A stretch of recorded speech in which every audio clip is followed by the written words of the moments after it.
Mheshimiwa Spika, nimeona niyaseme haya kwa urefu ili Watanzania waelewe kuhusu swala hili la deni la taifa ambalo hupotoshwa mara kwa mara. Aidha, niwahakikishie Watanzania kuwa serikali inaendelea kuchukua hatua kuhakikisha deni linaendelea kwa uhimilivu.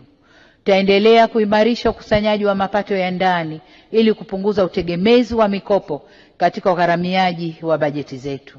Tutaendelea kuelekeza fedha za mikopo katika miradi inayokuza mapato ya ndani na mauzo ya bidhaa na huduma nje ya nchi.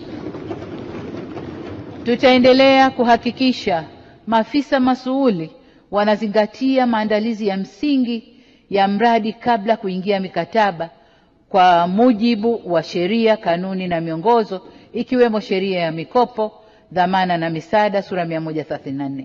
Vile vile tutaendelea kuimarisha ufuatiliaji na usimamizi wa miradi inayotekelezwa kwa mikopo ili kuhakikisha inaleta tija iliyokusudiwa.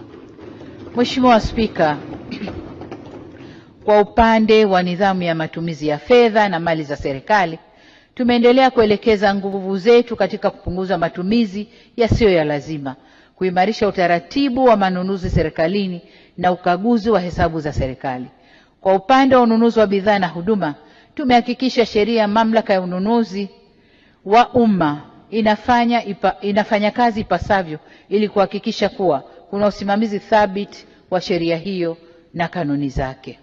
Mheshimiwa Spika, sote tunafahamu kwamba mipango si matumizi.